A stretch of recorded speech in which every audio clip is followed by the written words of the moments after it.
Hi, everybody. It's Caterina. Okay, so today's session is called Communication Reset, breaking the cycle of misunderstandings and finally being heard.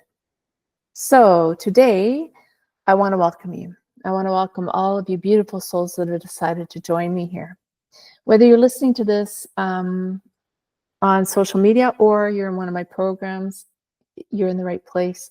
You're just trying to navigate through some misunderstandings, some difficulties in relationships, and you want to be heard. You want to be listened to, not preached to or talked to or trying to find solutions some of the times.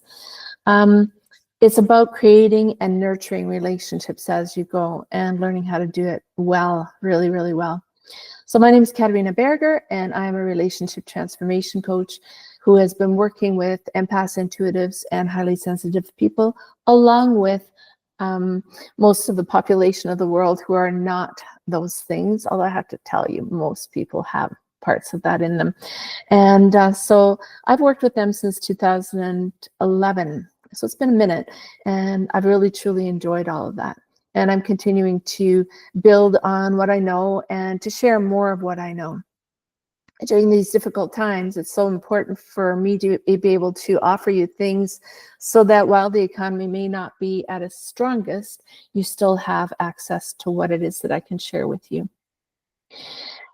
So let's get comfy. I was going to light a candle, but I've just moved into a beautiful cottage and I just have no idea where my matches or my, lighters are. So you light a candle if you want to, grab your journal, get comfy cozy, and this is just for you. Okay. All right. So let's get started. Communication breaks down for many reasons. Let's start with what nobody actually really tells you. Communication isn't just about the words. It's about body cues, facial cues, sounds that your voice makes. And that all informs a person in a non-direct way. It's also about safety, energy, and the nervous system, regulating the nervous system. And yes, it is about how you were raised. That is absolutely part of it. Think about the last time that you felt misunderstood. Was it about the words, or was it about the tone of voice, or was it about the timing of the conversation? The feeling that you just weren't truly seen at all? We fall into communication loops that sort of sound like, you're not listening to me. You never listen to me. Why are you so overreacting to everything that I have to say? And then some people actually say, forget about it, and then walk away. That's not the problem. Those things are not the problem. Those things are the symptom. So what I'm going to do is I'm going to get you to get your journal or a piece of paper or a binder or a notebook, whatever you have. And let's do some journal prompting here. What is the one communication loop or trigger phrase that I keep running into? Write that down. And as you do that, and you can repeat this, watch this again and again if you need to. Let's go behind the communication breakdown. It's a need that is not being met for you. And it's a feeling that is not being expressed. That's it. That's all it is. When we learn to name the need instead of blaming the person, something just shifts either inside of us, inside of them, or inside of both of you. What you really want to say, let's pause here for a moment. It could say something like, from your most grounded, let's try from your most grounded and wise self. You know how to ground yourself.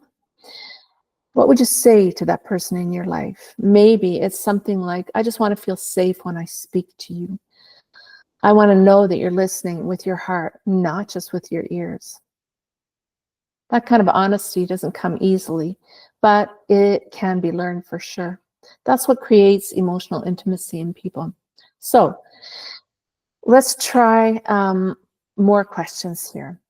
Am I responding from love or fear? So one of the things I love to say is, what would love do?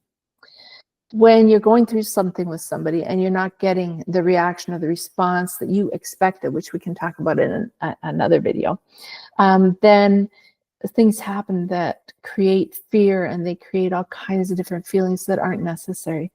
So what am I responding? Am I responding with love or with fear?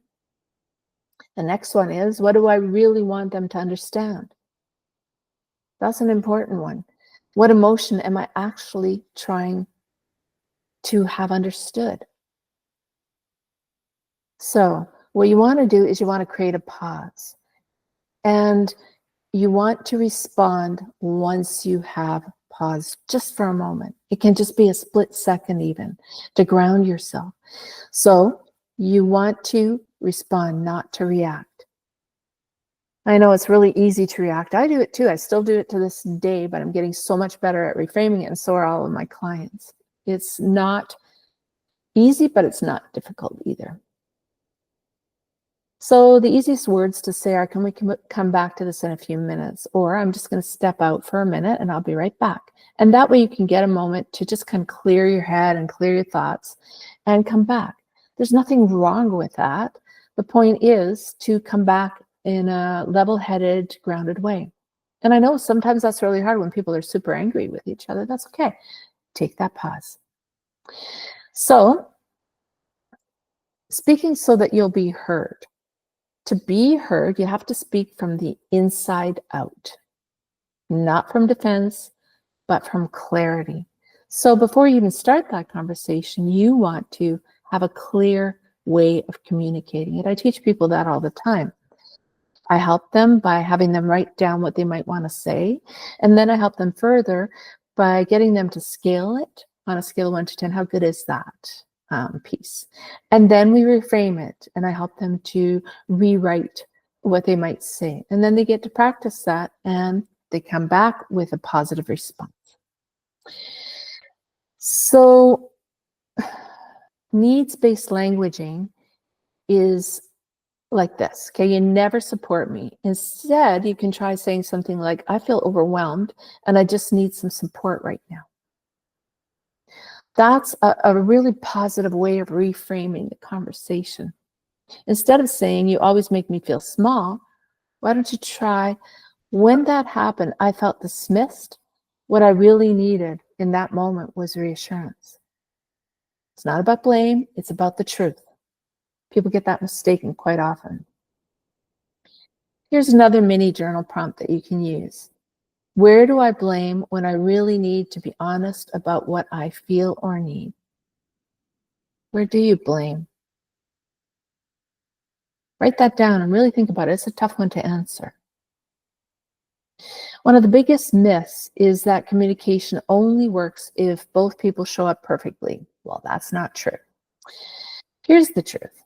If you show up in a vulnerable, authentic way, and you're able to take that pause and rethink or just adjust your thinking or the way you're going to communicate, you can reset that cycle just by showing up differently. So let's do the heart-to-heart reset ritual. I have this in my course. Put your hand on your heart. Take 3 slow breaths. Say to yourself, I'm going to choose to be calm. I choose clarity. And more importantly, I choose connection. Then speak from that energy. If you can do that, you're already well on your way to having a great communication, being vulnerable, being authentic, and being able to become solution-focused. You are allowed to be the reset in the room. This is what this is all about, is resetting. You're allowed to be that person. Even if they never learn this language, you will. Now, I want to let you in on something that I'm offering my private clients, and I'm pretty excited about it, actually.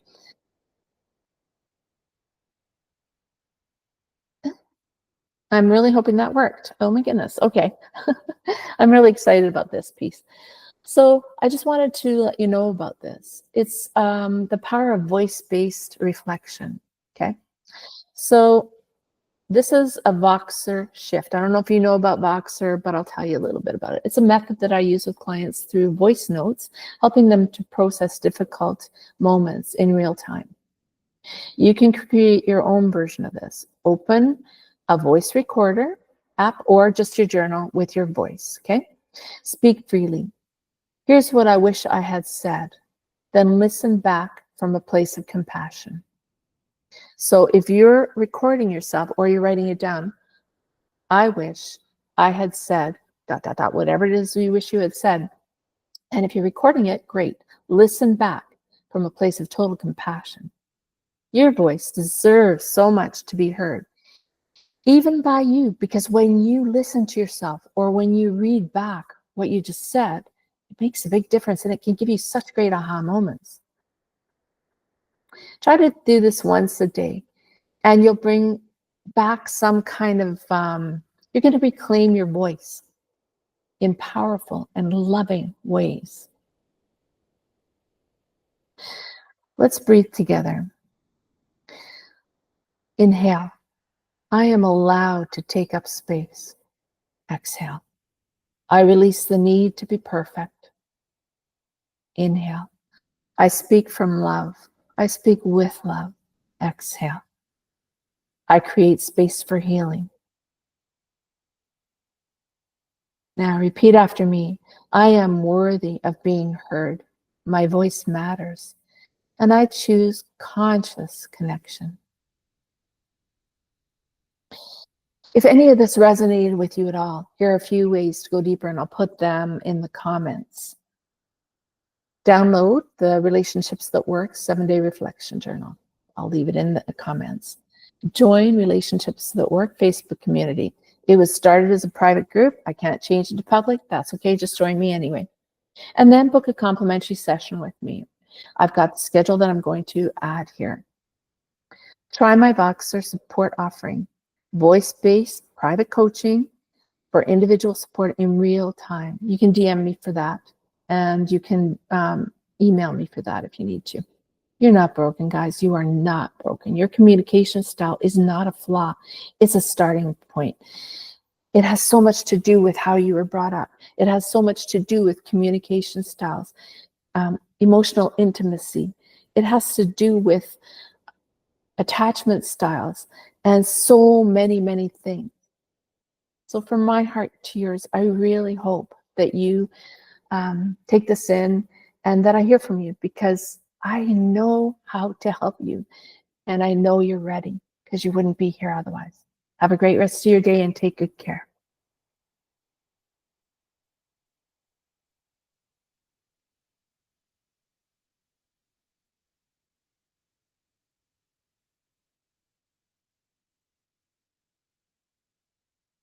I don't know how to stop the recording. It's